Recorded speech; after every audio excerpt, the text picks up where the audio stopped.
Hey, before we get to the passage for this morning, let me do two things real quickly. I want to invite you, as much as I love gathering together on a Sunday morning for service, I want you to know that my desire for you and your faith is that you would know what it looks like for God to move in all of your life. And part of that is knowing how He has gifted you and is working through you. And so we do this thing, we're just once a quarter called Team Night, that if you're not involved at a deeper level in the ministries of the church, if you are involved, we ask you to come. If you're not involved and want to get involved, this is a fantastic time tonight at 6:30. We would love to see you there. And I also want to be clear, at the end of the message today, we're going to take communion together. And so I just want to go through a little bit of housekeeping right now. If you don't have the elements, would you just kind of raise your hand? Someone will come around. They'll get you those elements. If you do have elements, you don't have to look to see who's raising their hand. That's perfectly fine. You can just, like people are helping distribute elements. People are, it's not like a who forgot their homework. You just got missed on the way in. It's perfectly okay. We got lots of time. Turn to the person next to you. Tell them how glad you are to be sitting next to them today.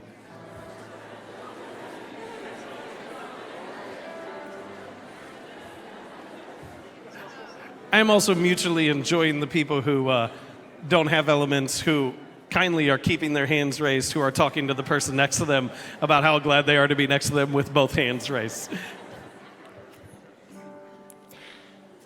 want to read our passage for today as they're finishing passing those out. Thank you so much. John chapter 6 is where we're going to be today. We're in part 4 of this series, Still Jesus, looking at the I am statements of Jesus, of who He is, and the signs of Jesus, often called the miracles of what He does and how these are connected. And so as they're finishing those out, hey, also, if you're online, get up right now. But I'll fill you in on the scripture in a little bit, okay? Or if you have a phone, take it with you, or a computer. If it's a desktop computer, leave it there. That'll be dangerous. But go get elements, whatever you need. We use grape juice and a wafer. You can make do. We want to celebrate this with you at the end of the message. John chapter 6, beginning in verse 1. It says, sometime after this, Jesus crossed to the far shore of the Sea of Galilee, that is, the Sea of Tiberias. And a great crowd of people followed Him because they saw the signs He had performed by healing the sick. Then Jesus went up on a mountainside and sat down with His disciples. The Jewish Passover festival was near. When Jesus looked up and saw a great crowd coming toward Him, He said to Philip, "Where shall we buy bread for these people to eat?" He asked this only to test Him, for He already had in mind what He was going to do. Philip answered Him, "It would take more than half a year's wages to buy enough bread for each one to have a bite." Another of His disciples, Andrew, Simon Peter's brother, spoke up. "Here is a boy with 5 small barley loaves and 2 small fish. But how far will they go among so many?" Jesus said, "Have the people sit down." There was plenty of grass in that place. Thank goodness. And they sat down. About 5,000 men were there. Jesus then took the loaves, gave thanks, and distributed to those who were seated as much as they wanted. He did the same with the fish. When they had all had enough to eat, He said to His disciples, "Gather the pieces that are left over, let nothing be wasted." So they gathered them and filled 12 baskets with the pieces of the 5 barley loaves left over by those who were eaten. After the people saw the sign Jesus performed, they began to say, "Surely this is the prophet who has come into the world." If I could draw your attention just to one verse, and then I'll give you the title for today. Verse 10. Jesus said, "Have the people sit down." There was plenty of grass in that place. Is that not hilarious to anyone else? Like, am I the only one? Just like, the John writes this account and he goes, "Listen, there are 5,000 men. In addition, women and children. We have 5 loaves and 2 fish. We have too many people, too few resources. But thank God, we have plenty of grass." Today, I want to talk to you about the miracle of the grass. And I am oh so glad that cannabis was not on the ballot. Otherwise, this message might have a whole different connotation. Turn to your neighbor. I want you to participate today. Say, the miracle of the grass. And then you can grab a seat, Highland Park. Oh, it's going to be fun. Do you have someone in your life who's just a terrible storyteller? That every single time they start a story, you're just like, oh, geez. Here we go. Every friend group has one. You either know that person or you are that person. If someone didn't come to mind, surprise! It's you. I always hate it. Sometimes my kids pop into services and they watch me tell stories and stuff like that, and they always want to be a part of the telling of the stories. And so, like, afterwards, they've started this habit where they just think it's awesome to just interrupt me and fill in all the details of the stories that I share. And it makes me want to lose my mind. Do you ever have that? Do you have the people in your life that just, like, fill in the details of the story, and you're just like, listen, I got it. I got it. And they'll be like, oh, is this the time that we went over here? Yes, it is. That wasn't important. I left it out. Oh, is this the time that they did that? No, not important. I left it out. Like, oh, is this the time that Emmy puked on you at Disney? That was the punchline. Thanks for sharing that at the very beginning. Just that sense of like certain people, they just know how to tell about the event. And I don't mean like exaggerate. I don't mean make it ridiculous and you're like, I don't think that really happened. But they just know how to tell a story. You have those people? It's fascinating. We have 4 accounts of the life of Jesus: Matthew, Mark, Luke, and John. And each one of these tells the events slightly differently. They have different purposes, different goals, different aims. And so they tell the events of the life of Jesus in a unique way. Matthew tells it for the purpose that people would know that Jesus is the fulfillment of Old Testament prophecy. Which, if you don't have some familiarity with the Old Testament of what happened in God's people before Jesus, it renders Matthew's account in many ways kind of unreadable. And some of you may be offended by that. You're like, oh, no, why else would you begin a story of someone's life with a genealogy? Like, oh, page turner, come on, Matthew. That's like going on a first date and they share with you their family tree.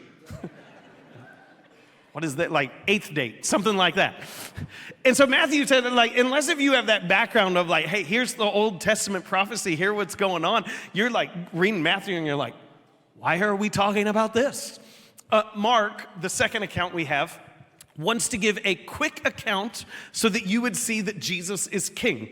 This is the purpose of his writing. He goes, I want you to see a summary of events so that you would know that Jesus is king. And one of my favorite things is Mark gives such a summary that Mark actually skips Christmas. You know that whole thing? He's like, yep, full-grown Jesus. A couple years ago, the church I was serving at, we did a series on the accounts in the Gospel of Mark that he thought were more significant than Christmas. So for Christmas, we didn't talk about Christmas at all. And it made some people really mad. They was like, we should be talking about Christmas. And I was like, blame Mark. This is me? Blame Mark. Like, it's him who didn't get in line with the whole Hallmark thing. He's just like, full-grown Jesus. Don't care. And then we have Luke. Luke is a doctor, and Luke wants to be thorough. So Luke gives this like thorough account of the life of Jesus. Luke is the one that most people are drawn to because his is the longest account. And then Luke decides he's not done, and so he just keeps writing, and he writes the book of Acts as well. And he's just like, I wrote the longest account. I feel like I've got more to say. Here we go, book of Acts. Let's keep moving. And so we have these unique accounts, but then we get to John, and John is the master storyteller. And I don't mean it in terms of exaggeration or anything like that, but John is just the person that you go, when he is telling the events, there is like a richness that isn't in the other accounts. John actually, in his account, says that if you don't believe in Jesus, you should read John, which feels a little arrogant, but we take him at his word. That it really is. It is in many ways the most accessible account of the life of Jesus, but it is also the one that if you spend the most time in it, different things will keep popping up to you over time. Like he's got these, what we've gone through in this series, these 7 statements of who Jesus is. 7 times throughout John's gospel, he sprinkles these I am statements of Jesus connected to the 7 miracles. He calls them signs because they don't stand on their own. They point to something greater. These 7 signs of Jesus. And he's got this way of connecting them that is just absolutely brilliant. For John, no detail is wasted. Like as you go through it and you're like, what does that matter? John's there and he's like, you'll find out. It's good. It's good.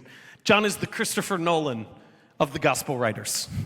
For some of you, you did not appreciate what that was. That's fine. There's this thing about reading scripture where like you don't always see it the first time. I believe sometimes God will deliberately, and we have scripture accounts of this, that he will blind you to what you won't appreciate in the moment until you're able to actually appreciate it. He won't reveal to you what you need to see until you're ready to see it. Jesus says it like this. He says, don't throw your pearls before swine. I don't really love that. But he goes, don't give pearls to pigs because they won't know what to do with it. And the confession in there is that sometimes I'm a pig. I don't love that. That's not my favorite part. I pick wolf. I told you that last week, okay? I didn't even realize pig was an option. But he says, no, don't give your best stuff to those who don't appreciate it. And I believe that there are moments as you read that you'll see things pop out that you would have never seen before because you weren't ready to see it. And it's now in this moment in which you need to see it that God is allowing you to see it for the first time. So John writes this account. And here's the best part, is John goes through Jesus' feeding of the 5,000. And then he gives us just a couple, 5 verses of Jesus walking on water. We're going to talk about that next week. But he almost glosses over Jesus walking on, which is can we just acknowledge? That's cool, right? Jesus walking on water. You're more unresponsive today than most days. Is it me? I'm going to say it's you because that's easier for me. Walking on water, cool. There you go. Walks on water. We'll hit that next week. But he just almost skips over it because what he wants to draw our attention to is that the feeding of the 5,000 is connected to the conversation that takes place after Jesus walking on water. He wants us to know that none of this is accidental. If you give me John chapter 6, verse 6 on the screen, I know you got 35 verses to wade through up there. John chapter 6, verse 6, he says, he asked this only to test him, for he already had in mind what he was going to do. This is not accidental. Jesus is not well, let's see how this goes. We got a lot of people.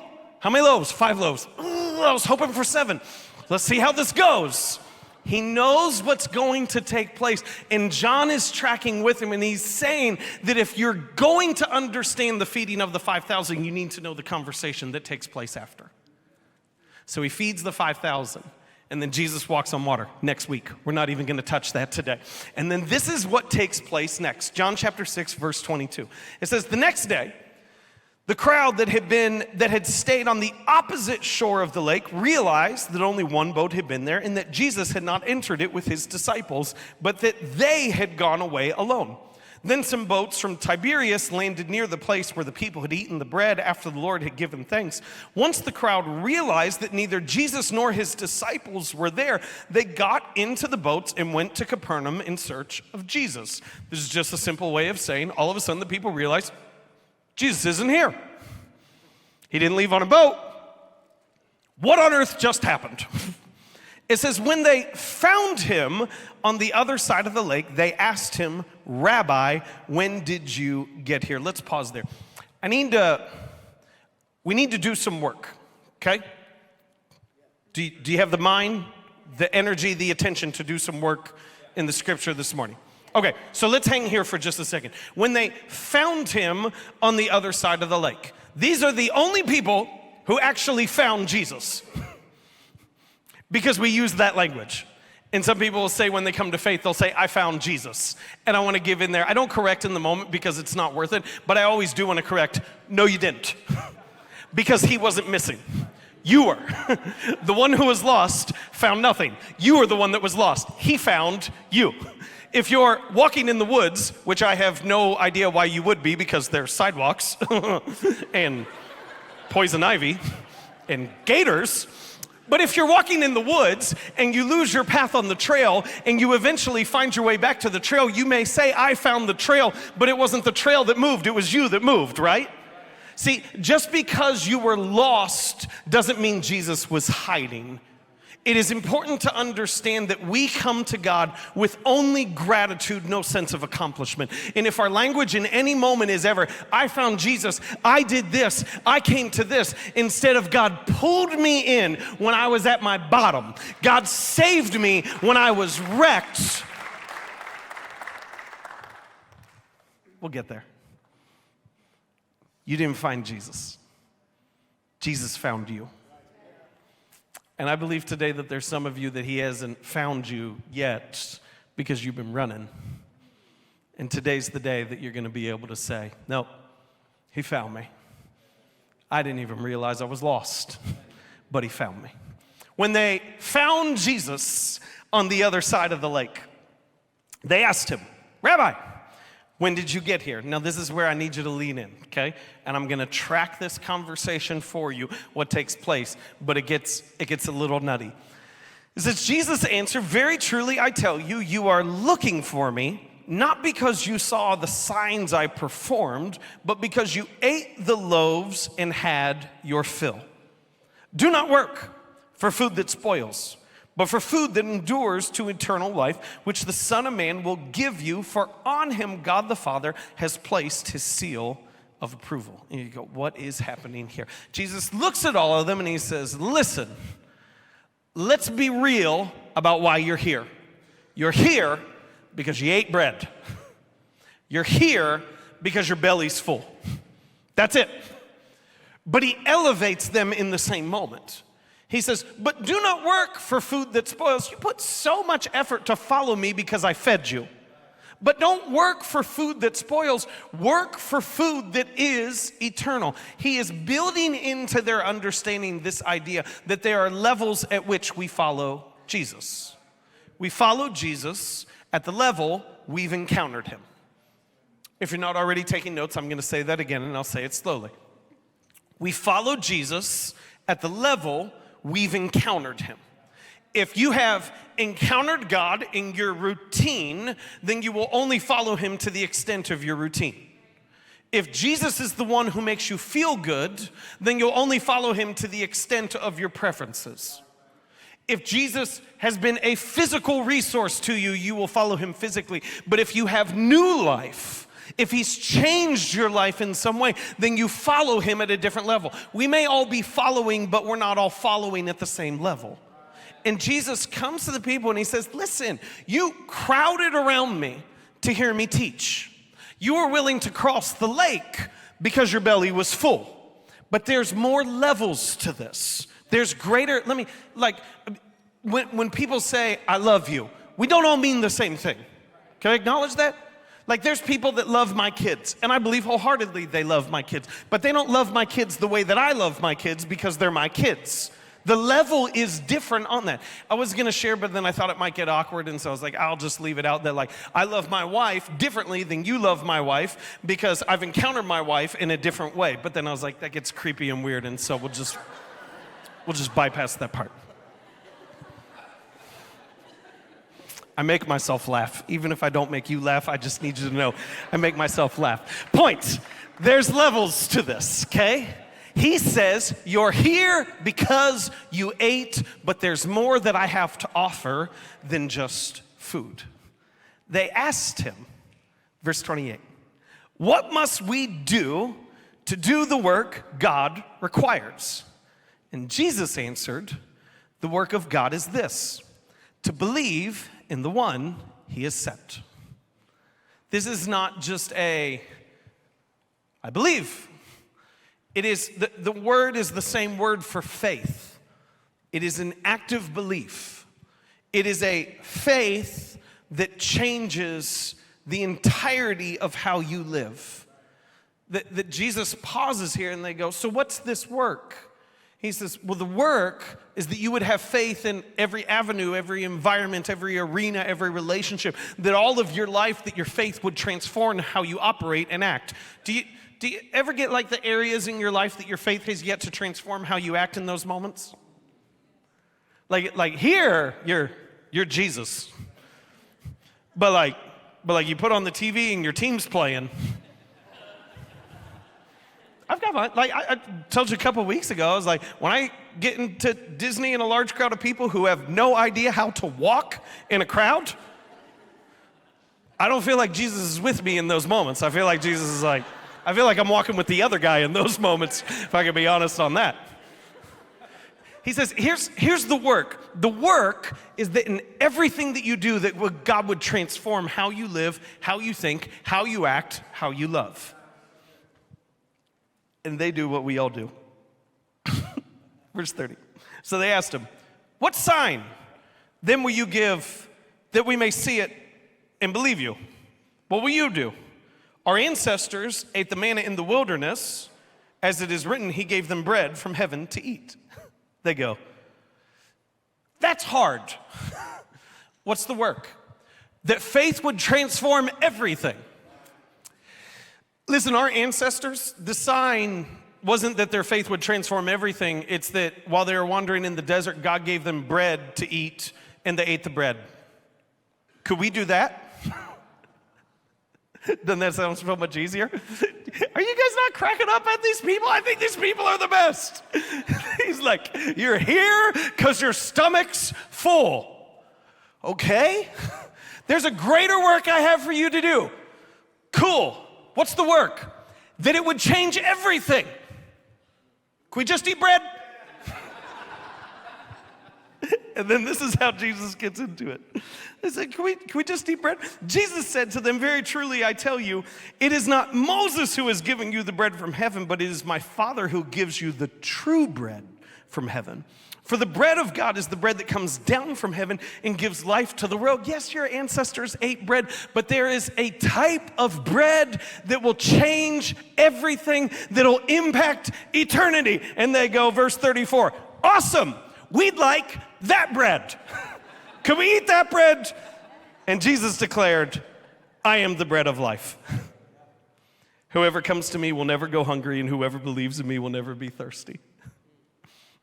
If you ever feel like you're slow in grasping what God is calling you to, just read John 6, 22 through 35. Belly's full. There's another level. What is it? Faith changes everything. That's hard. Can we eat bread? There's a bread that'll change eternity. I'd like that bread. I'm the bread. I don't know what to do with that. Love. This is what Jesus says. He's the bread of life. He is what your soul needs to be fulfilled. He is what your spirit desires to be satisfied. And I think what is, let me break it down like this. If you have a kid, or you were this kid and you weren't growing at the rate that everyone around you was growing, and they take you into the doctor, and one of the most common things that get diagnosed with is they'll say they have a nutrient deficiency. They're not getting the vitamins, the vegetables, the fruit, the protein, the bread that they need. If they're going to grow at the proper rate, they need more nutrients in order to grow. What Jesus is saying in this exact same moment is that for your soul to develop as it was meant to, it can only develop properly on Him. And if it's trying to feed off of something else, it's not going to grow how it was meant to grow. And we operate in our lives with little peace, little joy, small amounts of hope. And then we come to God and we're like, what's happening? He's like, I'm the bread of life. Like, I am the one that your soul needs. If your soul is deficient in the nutrients that it was meant to run off of, it's not going to operate how it was meant to run. Like, it's not how it's supposed to work. A couple weeks ago, my wife wanted to go running. I was like, why? Why would we do that? No one's chasing us. It's like, no, let's go running. So we go to the lake and we start running, and she does a pretty good job, okay? Can I just acknowledge that? And we're just like a little bit down the path, and she just like stops and she's done. And that's like a really careful conversation as a husband. Could I acknowledge that? Because I can't be like, what's wrong with you? Never ask that. If you're taking notes and you're married, just put, what's wrong with you? And so I was just like, hey, what's up? And she goes, I didn't eat. I was like, what? She goes, we were just busy getting the kids ready. We're doing all this stuff. I didn't eat this morning. And she's like, I can't run because I got nothing to run off of. I'm already exhausted. I can't run how I'm meant to run if I don't have anything to run off of. I don't have any energy because I didn't fill myself what I was meant to fill myself with, and so I'm not able to run. You cannot run the race that has been set out for you if you haven't been filled with what you were meant to be filled with. Jesus says, I am the bread of life. Like, this is what you need. And none of us in any account would ever imagine this, you go to the restaurant and you are starving. Like, you are oh so hungry. You're dramatic about it. I'll just put that in there. I am starving. And everyone else is like, you could probably miss a meal or two, but okay, sure. Here we go. I'm starving. And they bring the bread out in front of you. What are you gonna do? You're just gonna sit there and look at it? Maybe smell it? Cut it up, butter it, just because it's what you do? No, you're gonna eat it. You're gonna eat it, whether you want to eat it or not, because you have no self-control, and you understand that as well. You just go, yeah, I'm gonna eat the bread. Of course. We're not meant to just admire Jesus. He's meant to be a part of who we are. We're not just meant to look at him from a distance. He's meant to be the one that you're running off of. See, let me just say it like this. You're not the bread. It's not you. Your spouse, your kids, they're not the bread. They're not the thing that your soul needs. Your job, not the bread. You're meant to bring meaning to your work, not draw meaning from it. You're meant to bring it to every environment that you're in. Jesus is the bread. And in this account, what is so amazing is it is not this sense when he does this miracle, it's not everybody chips in a little bit of food. Whoa, there's a lot of people here. I've got some bread, I've got some gum. Here we go. What do I have in my big purse? Yeah, we've got some snacks in there. They don't all put in a little bit so everybody could have something. No. One person gives everything so that everyone could have something. And that one person who gave everything is not you. You did not find Jesus. He found you. He gave everything so that you could have what you need. Come on, church, let's celebrate that today. You didn't offer, you didn't sacrifice. He gave it to you freely. He's the bread. Now, John, who's brilliant, says, I need you to be focused on the conversation because the conversation is connected to the miracle. And the only reason why the people were able to eat bread is because there was plenty of space for them to eat. If there wasn't enough space for them to eat, they wouldn't have been able to eat what Jesus had offered to them. You see, so often Jesus, what he would do is he would push out on a boat and teach because his voice would bounce off the water and be amplified to a larger group. But that's not what happens here. Jesus is teaching on a mountainside. And so everyone is close, pressed in, crowded around. 5,000 men, some have estimated 13,000 people, if you count the women and the children, are pressed in to hear Jesus hear every word that he says, and he already has in mind what he's going to do. This isn't an accident. So he says, we need space. See, God doesn't want to just fill your stomach, he wants to fill your soul. God doesn't want to just feed you physically, he wants to feed you spiritually, that he would be the nutrients that you run off of, all of the joy, all of the peace, all of the hope that you've ever been promised and desired. And in order for him to do that, to be the bread that you need, he needs space to do that work. Some call this the miracle of the fishes and the loaves. John calls it the miracle of the grass. Because if there was no space for God to do his work, there would have been no miracle. You need space for God to feed you. You need space for God to fill you. You need grass in your life if Jesus is going to be the bread. If you're taking notes, write this down. If you want to eat bread, you need to get grass. If you want your soul to be filled, you need to give God space to do that work. Space in Scripture. Space in prayer. Space in worship. Space.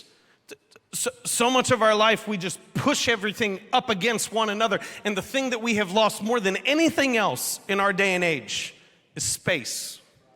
We've lost time.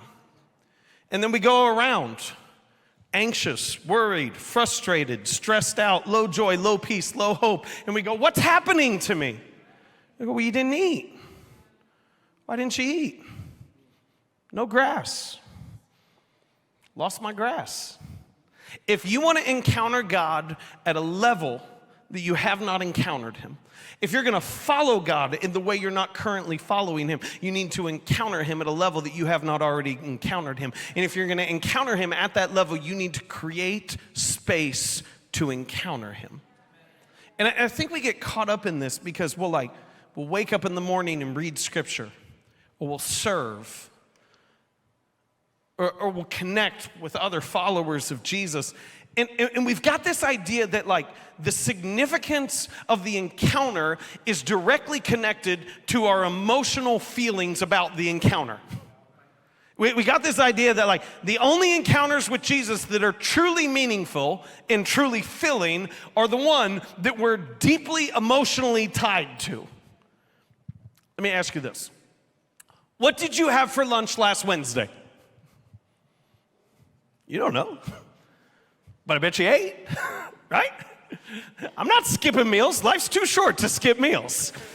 Okay, I ate. I don't remember what I ate, but I don't have to remember what I ate for it to be nourishing to my body. I don't have to remember every encounter I have with Jesus. It doesn't have to be this deeply emotional experience in order for it to be fulfilling, in order for it to be what I need. Let me make it relational for a second. Every date that I have gone on with my wife has not been amazing. Thank you. I know some of you are like, no, you should say that. That's bad. No, they haven't. Sometimes we go home and it's just it's fine. It's good. Still love you. Yeah.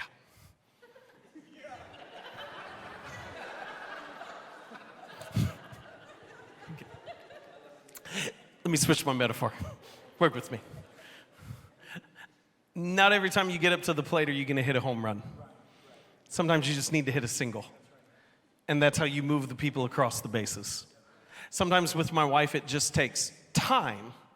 Not something amazing, not something incredible, just time. Some of you are offended by that, but you operate with God in the same way that every encounter with him has to be this soul-shattering experience. And to say, if you keep skipping meals, you're going to lose your appetite. See, you weren't meant to eat once a week. And what would happen, you would find physically, if you only ate once a week, when you actually came in to eat again, if you only had one meal a week, when you came in to eat again, you would actually have no appetite. Because your body had curbed its appetite to be associated with not eating. And then you come in on a Sunday morning and we have a feast and you're not even hungry because you haven't been eating at the level that you're meant to be eating throughout the week. See, if you want bread, peace, joy, hope, you need grass.